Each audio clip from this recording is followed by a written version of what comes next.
여러분 안녕하십니까, 김문성입니다. 오늘은 여러분들과 함께 우리가 이제 현업에서 고객들과 상담을 하실 때 재무설계라고 하는 개념을 굉장히 많이 활용하고 계십니다만은, 현실적으로 이러한 재무설계는 굉장히 실은 오랜 시간과 또 여러 단계의 프로세스를 거쳐야 되는 어려움이 실은 현실에서 있기 마련입니다. 그래서 실은 FP 여러분들께서 고객과 상담을 하실 때 재무설계 개념을 굉장히 많이 말씀을 하시지만, 현실적으로 이걸 고객에게 도움이 될 수 있는 이 재무설계 프로세스를 전부를 다 이렇게 가져가는 것은 실은 쉽지가 않습니다. 그래서 오늘은 저는 여러분들에게 우리 흔히들 이제 포트폴리오 분석에서 가계수지 분석이라고 이야기를 합니다. 즉 현금 흐름표와 재무상태표를 활용을 해서 초기 APA 어프로치를 하시고 난 다음에 초기 1차 상담에서 우리 백지 재무설계 하듯이 이 두 현금 흐름표와 대차 대조표를 활용을 해서 1차 상담을 어프로치 단계를 다음 단계로 잘 넘어갈 수 있도록 할 수 있는 그 교두부 역할로서 이 두 어떤 툴을 여러분들에게 좀 설명을 좀 드리고자 합니다. 자, 우선 여러분도 아마 이야기를 많이 들어보셨을 거예요. 현금 흐름표, 재무상태표 또는 대차대조표라고 이야기를 하기도 합니다. 자, 우선 개념부터 한번 살펴보죠. 자, 대차대조표 뭡니까?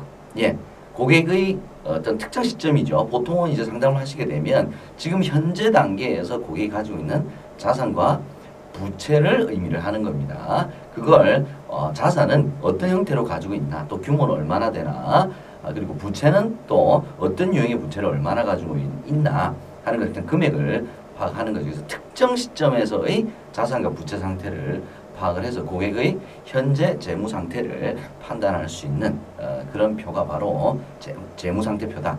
이렇게 우리가 이해를 할 수 있겠습니다. 또 하나는 현금 흐름표라는 게 있죠. 자, 현금 흐름표는 뭡니까? 이건 대차대조표와는 달리 특정한 시점이죠. 보통 한 달 정도를 의미합니다. 한 달 동안 이 고객 가정에 수입이 있을 테고 지출이 있을 테고죠. 또 지출 중에서는 또 여러 가지 항목이 있을 겁니다. 자, 이런 어떤 수입의 정도 금액죠. 그리고 이 수입이 누구를 통해서, 소득원이죠. 어떤 소득원을 통해서 얼마나 안정적으로 확보가 될 수 있는 거냐. 그죠? 또 지출도 마찬가지입니다. 지출도 뭐 일회성 지출이 있을 것이고 장기적으로 고정돼서 나가야 되는 지출도 있을 겁니다. 그리고 저축도 있을 테고요. 또 이렇게 수입에서 지출을 빼고 또 남는 돈이 얼마냐, 또 이걸 어떻게 운영하고 있느냐, 요걸 우리가 표로 작성을 해서 이 고객이 현재 가지고 있는 수입과 지출, 그리고 앞으로의 또 저축 여력, 여러 가지 다양한 단기, 중기, 장기의 재무 목표를 잘 달성하기 위한 어떤 재원으로서의 현금 흐름을 우리가 현금 흐름표를 통해서 파악을 할 수 있게 되는 것이죠. 실은 이렇게 우리가 아주 간단하게 이렇게 재무상태표, 현금 흐름표를 통해서 고객의 자산 상태를 우리가 파악할 수 있는 정도로만 생각하시게 되면 실은 재무설계에서는 크게 효과를 실은 볼 수가 없습니다. 근데 저는 개인적으로 여러 우리가 재무설계를 통해서 고객에게 재무 목표를 달성할 수 있는 포트폴리오를 제시하기 전까지 다양한 분석 툴이 있지만, 저는 가장 중요한 것이 이 재무상태표와 현금 흐름표라고 생각을 합니다.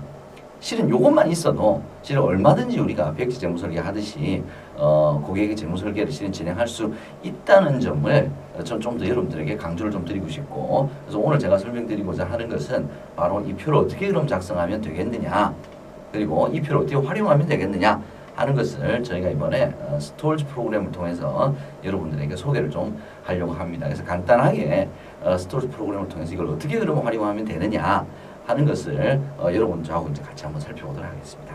자, 우선 프로그램에 보시게 되면 제일 오른쪽 상단에 뭐 4대 자금 설계라든지 증여 상속이라든지 해서 제일 마지막에 재무 설계를 클릭을 하시게 되면, 자, 이렇게 현금 흐름표와 재무 상태표 이렇게 해서 두 표가 뜨게 됩니다. 자, 이렇게 떴을 때 우선 현금 흐름표부터 한번 살펴보죠. 예, 그냥 제가 클릭만 한 거 이런 걸 보셨죠? 자, 이렇게 이제 현금 흐름표를 클릭을 하게 되면 전체적으로 왼쪽 편에 현금 흐름표가 하나 나오고 오른쪽에 또 하나의 현금 흐름표가 나옵니다. 이게 변경 전, 변경 후. 자, 이건 무슨 말이냐면 변경 전이라고 하는 것은 현황이죠. 고객이 현재 지금 가지고 있는 현금 흐름표입니다. 자, 이걸 이렇게 개선하시면 좋겠습니다라고 하는 금융 전문가의 이제 좋은 의견이 들어가게 되면 바뀌게 되겠죠. 자, 이렇게 바뀌었을 때 고객은 재무적 상태가 향후에 어떻게 변할 것이며 또 고객의 재무 목표는 얼마나 빨리 그죠? 얼마나 많은 금액을 통해서 달성할 수 있겠느냐 하는 것을 단순하게 이 현금 흐름표만 가지고 우리가 전후를 비교해 주면서 개선된 재무 상태가 되었다라고 하는 것을 보여줄 수 있는 그런 프로세스로 되어 있습니다.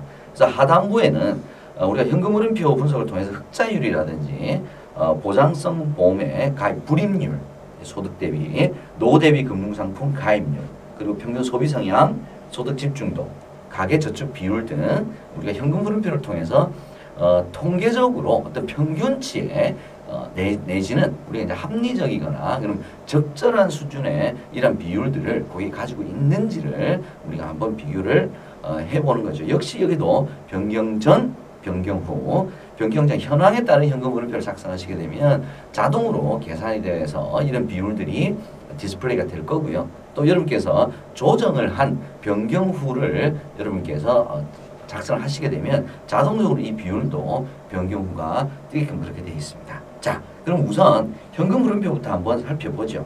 자, 저희가 지금 여러분께 말씀드리는 현금 흐름표는 실은 굉장히 간략한 항목을 굉장히 단순화시킨 겁니다. 실은 어떤 지출 항목만 해도 굉장히 다양하죠. 통계청에서 제시하고 있는 어떤 지출 항목이라고 하는 것은 수십 가지입니다.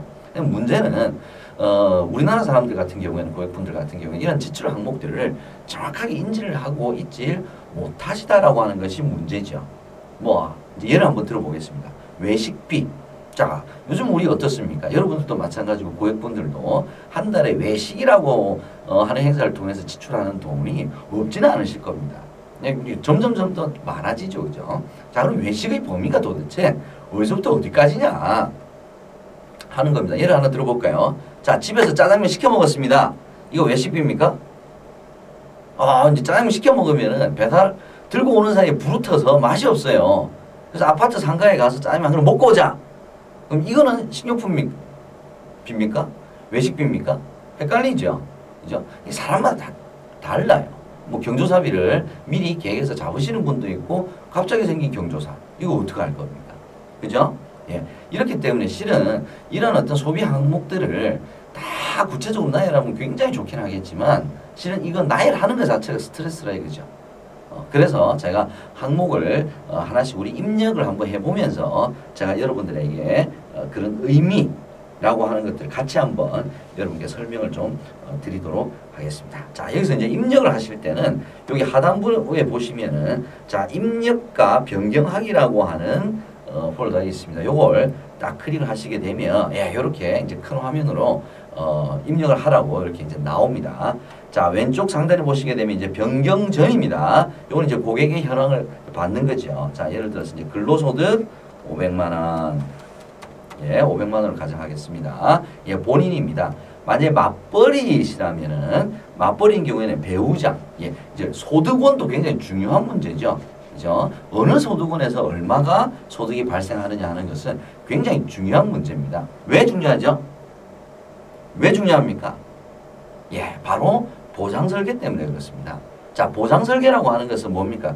주소득원이 소득을 일으키지 못하게 되는 사유, 즉 사망이라든지 뭐 재해라든지 아니면은 뭐 중병이 걸렸다든지 자, 이랬을 경우에 우리가 이제 보장의 우선순위를 누구부터 정하냐? 바로 소득이 굉장히 안정적이고 소득이 가장 큰 소득원부터 해야 되기 때문에 보장설계 굉장히 중요한 핵심이 되겠습니다. 배우자 같은 경우에 만약에 사업소득이 있다.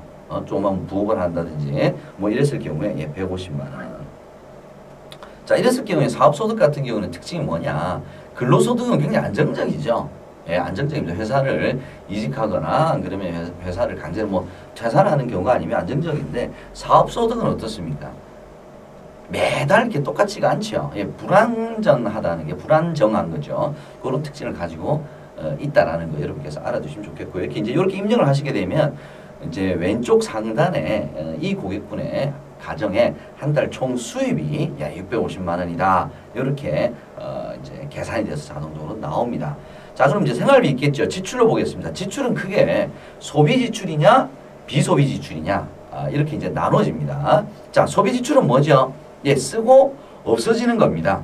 그죠? 쓰고 없어지는 거기 때문에 여러분께서 어떤 게 소비 지출이고 어떤 게 비소비 지출이다를 너무 고민하지 마시고, 그래서 써서 지출해서 남는 거냐 없어지는 거냐 이렇게 간단하게 생각을 하시고 고객분들에게도 그런 기준을 주시면 좋겠습니다. 그 생활비가 매달 일정하지 않기 때문에 러프하게 그냥 받으시면 되겠습니다. 자, 생활비가 예를 들어서 350만 원이다. 예, 입력하시면 되겠죠. 예, 자녀가 있는데 자녀 교육비가 한 달에 100만 원이다. 예, 만약에 좀 더 구체적으로 하시고 싶으시면 지금 이제 포맷은 어떻게 보면 뭐 표준화됐다기보다는 굉장히 이제 제가 심플하게 단축시켜 놓은 거고요. 공교육비, 사교육비 이렇게 구별을 하셔도 괜찮습니다. 근데 이제 뭐 대학생 같은 경우에는 뭐 공교육비, 사교육비도 좀 애매하죠, 그죠? 그렇기 때문에 뭐 중고등학생이냐, 초등학생이냐, 유치원이냐, 대학생이냐 또 다르기 때문에 그냥 교육비 통으로 이렇게 100만 원 이렇게 하셔도 될 것 같습니다. 자, 적금은 예를 들어서 뭐 적금하고 정시펀드 같이 넣습니다. 이제 목돈 만들어 나가는 거니까요. 예를 들어서 75만 원이다. 할 수 있겠죠. 연금은 한 달에 30만 원을 불입하고 있다. 대출금을 예를 들어서 뭐 23만 원을 불입을 이제 불입하는 게 아니라 납부를 하고 있는 거죠. 종신보험은 11만 원을 하고 있다. 예. 기타 보장성은 5만 원이다. 자, 이제 요렇게 이제 지출을 하게 되면 실은 이거 이외에도 실은 고객이 자기가 생각지 못한 지출들이 분명히 있을 거예요. 자, 그럴 경우에는 뭐 다른 걸 조절하시는 것보다는 요 생활비 항목을 조금 더 증가를 시켜주시면 되겠습니다. 자, 이렇게 되면 한 달에 총 수입이 650만 원이죠. 예, 650만 원에 소비성 지출 450만 원 쓰고 없어지는 거, 그 다음에 적금, 정시펀드, 연금, 대출금, 종신보험, 기타 보장성까지 해서 비소비성 지출이 144만 원 해서 이제 소득에서 지출을 빼고 나서 매월 남는 돈이 평균 약 한 56만 원 정도가 남는다. 이렇게 보시면 되겠습니다. 예, 56만 원이면은 실은 굉장히 타이트하게 잘 살고 계시는 고객 가정이라고 보셔도 괜찮아요. 왜냐하면 어차피 수입 중에서도 세금이라고 하는 부분들을 감안하지 않았고 또 뭐 국민연금, 의료보험 뭐 이런 것들에 따라서 이 금액이 적지 않기 때문에 그런 문제가 하나 있고요. 또 하나는 뭐냐면 아까 제가 말씀드린 경조사라든지 뭐 이제 이런 것들 해외 여행이라든지 휴가라든지 실은 이런 것들은 늘 지출로 평균해서 잡는 것이 아니기 때문에 조금의 플러스 마이너스는 있습니다. 그래서 이걸 딱 빵으로 딱 1대1로 맞춰야 된다라고 생각하는 순간 고객에게는 현실성이 좀 떨어질 수가 있겠죠. 자, 여기까지 이제 입력을 하시게 되면 현금 흐름표 입력 다 끝나셨습니다. 그럼 이제 오른쪽 편에 보시게 되면 예, 흑자율이 30.8%고요. 보장성 보험 불이익률이 2.5%네요. 예, 오케이. 노후 대비 금융상품 가입률도 4.6%밖에는 되지 않습니다. 평균 소비 성향이 70%네요. 예, 총 소비 지출 가오를 총 소득을 나눴을 때 70%를 소비를 하고 있으니까 벌써 여기까지만 해도 뭐냐, 아유 소비를 조금 조절해서 보장성 보험과 노후 대비를 조금 더 해야 되는 사람이구나 하는 벌써 컨설팅 포인트가 나오겠습니다. 또 하나는 뭐냐, 다음 소득 집중도입니다. 자, 가장 한 사람에게 집중도가 77%니까 이 가정은 주 소득원 본인에게 만약에 문제가 생겼을 때는 실은 나머지 가족들의 어떤 생활 안정은 굉장히 큰 리스크에 빠질 수 있기 때문에 이런 소득 집중도를 감안했을 때 현재의 보장성 보험, 종신보험 11만 원, 기타 보장성 5만 원이 누구의 어떤 보장을 받고 있는가 하는 것을 이렇게 매칭을 시켜서 여러분께서 보시게 되면 이 고객은 소득 대비 또 필요 보장 금액 대비 보장성 어떤 규모는 굉장히 좀 적은 규모이다라고 하는 것이 완벽하게 분석이 되지 않더라도 증권 하나도 안 봤잖아요, 그죠? 그래도 우리가 일단 감을 잡고 갈 수는 있겠죠. 허허, 부족한 게 뭐가 지금 눈에 띄입니다. 요것만 딱 입력해도 우리가 알 수가 있겠습니다. 가계저축 비율은 16.2%니까 소득 대비 가계저축 비율이 그렇게 높은 편은 아니네요. 저축을 조금 더 해야 되는 상황으로 우리가 알 수가 있겠습니다. 자, 여기까지가 현금 흐름표 입력에 따라서 우리가 알 수 있는 가계수지 분석 포인트였습니다. 계속 이어서 아래 편에 보시게 되면 이제 재무상태표를 입력하는 항목이 있습니다. 란이 있죠. 예, 똑같은 형태로 한번 가보겠습니다. 자, 유동성 자산.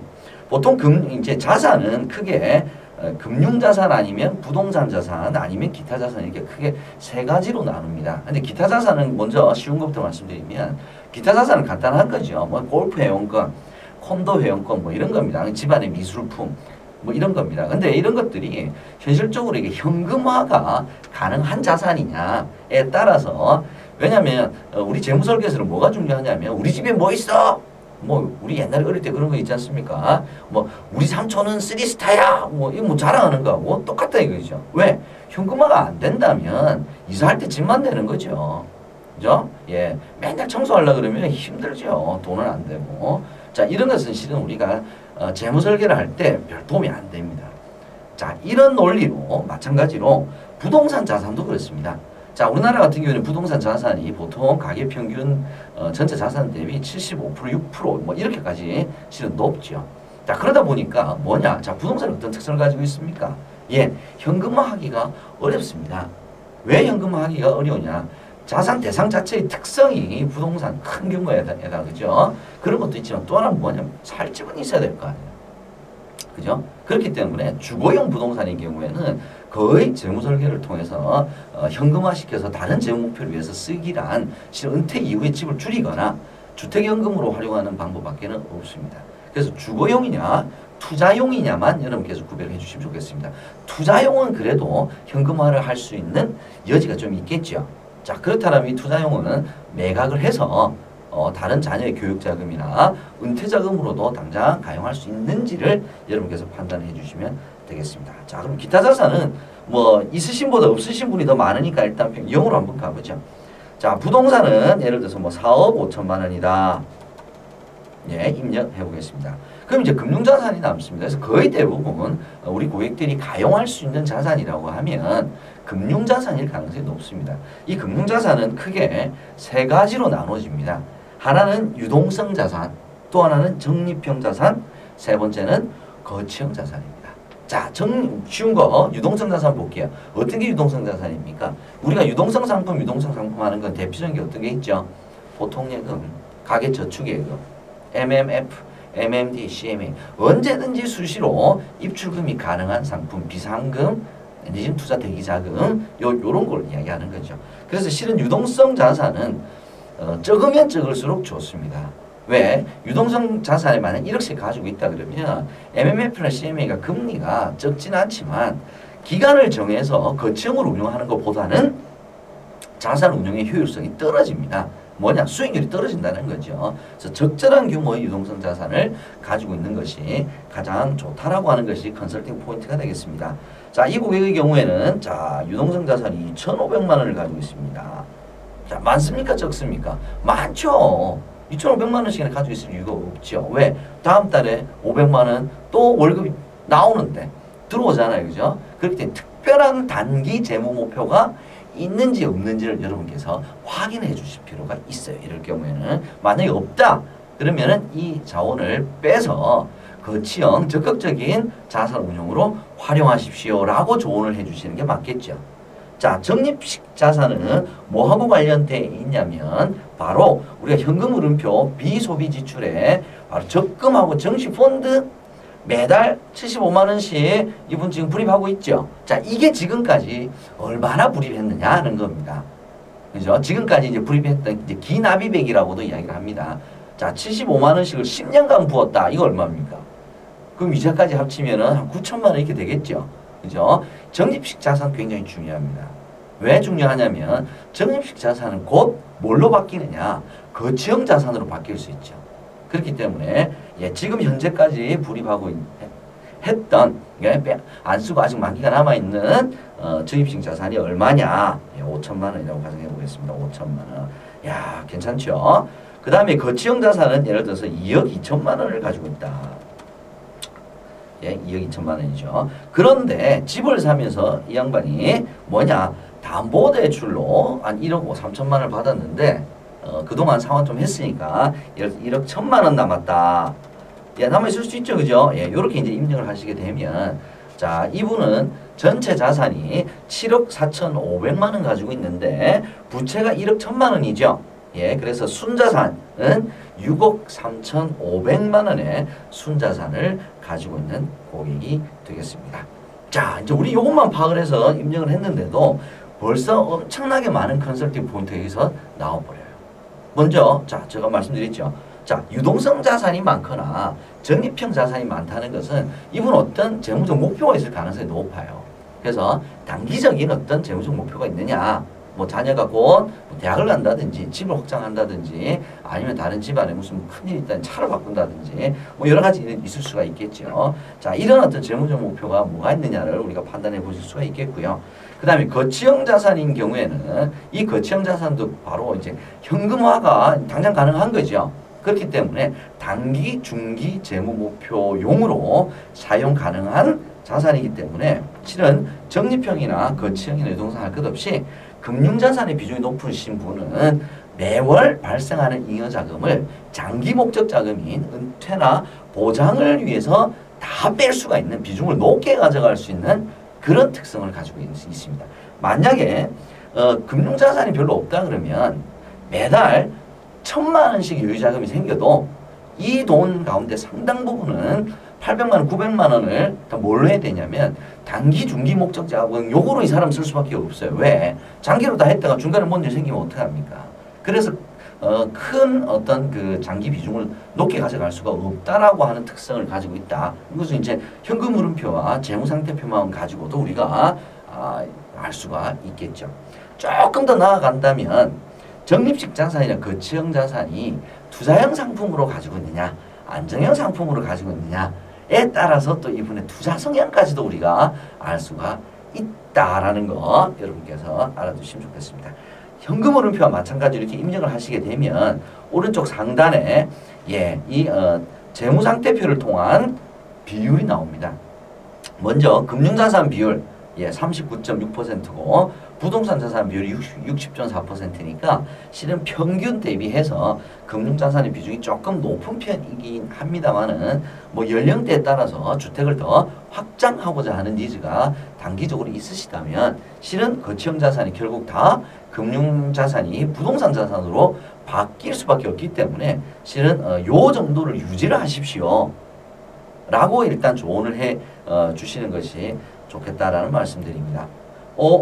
부채가 있었습니다. 1억 천. 어이구, 부채가 또 있네요. 1억 14.8%나 되네요. 자, 이제 부채는 뭐냐? 부채가 재무상태표에서 딱 나오시게 되면, 부채 때문에 부채 금액이 크지 않더라도 사람들은 어떤 스트레스를 받냐면, 내가 지금 부채를 상환하고 있는데 무슨 은퇴 준비? 내가 지금 부채 매월 이걸 돈을 갚아야 되는데 무슨 보장자산 이런 느낌을 받는단 말이죠. 그죠? 그렇기 때문에 일단 부채를 좀 줄일 수 있는 방법은 없냐 하는 것이 실은 우리가 재무상태표를 통한 컨설팅 포인트 굉장히 중요한 포인트가 되겠습니다. 자, 조금 전에 우리 케이스 한번 써봤는데 자, 이런 경우는 어떻습니까? 담보대출이 1억 1,000만 원 이거는 아파트랑 부동산 담보대출인 것 같아요. 근데 당장 유동성 자산 높았죠, 비중이. 그 다음에 적립형 자산도 75만 원씩 불입을 했는데 5천만 원 돼서 이거 만기 다 됐을 것 같아. 그죠? 여기서도 또 가용할 수 있을 것 같고요. 이걸 손 안 대더라도 거치형 자산을 2억 2천만 원이나 가지고 있습니다. 이거부터 당장 상환을 하는 것이 훨씬 더 이 고객의 어떤 그 재무적 상황들을 좀 개선시킬 수 있는 그런 포인트들이 되겠습니다. 자, 이렇게 입력을 다 하시게 되면 입력을 하시고 난 다음에 이거는 이제 현황을 받으신 거죠. 그러면 상단에 보시게 되면 새 이름으로 저장이 있습니다. 그래서 이걸 입력을 하시게 되면 이제 고객 성함을 여러분께서 입력을 하셔야 되겠죠. 그러면 김문성 고객이다 하고 이렇게 저장을 하시게 되면 다음번에 여러분께서 언제든지 김문성 고객의 현금 흐름표와 재무상태표를 다시 불러서 여러분께서 작업을 하실 수가 있게 되겠습니다. 자, 그러면 이제 저장된 데이터가 2012년 5월 23일 몇 시에 김문성 고객 이렇게 데이터가 정리가 됐다라고 이렇게 나올 수가 있겠습니다.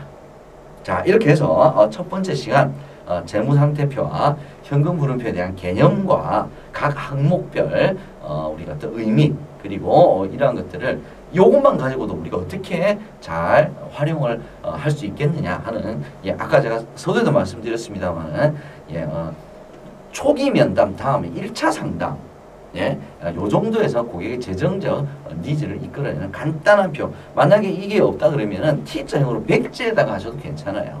자, 이런 식으로 해서 여러분께서 이렇게 뭐라도 이렇게 펼쳐놓고 고객하고 이렇게 상담하실 수 있는 툴로 많이 활용을 해주시기를 바랍니다. 다음 시간에는 이제 이걸 어떻게 그러면은 변경을 하는 절차, 그리고 고객이 어떻게 설명을 하실 거냐 하는 것들 한번 알아보도록 하겠습니다. 여러분 고맙습니다.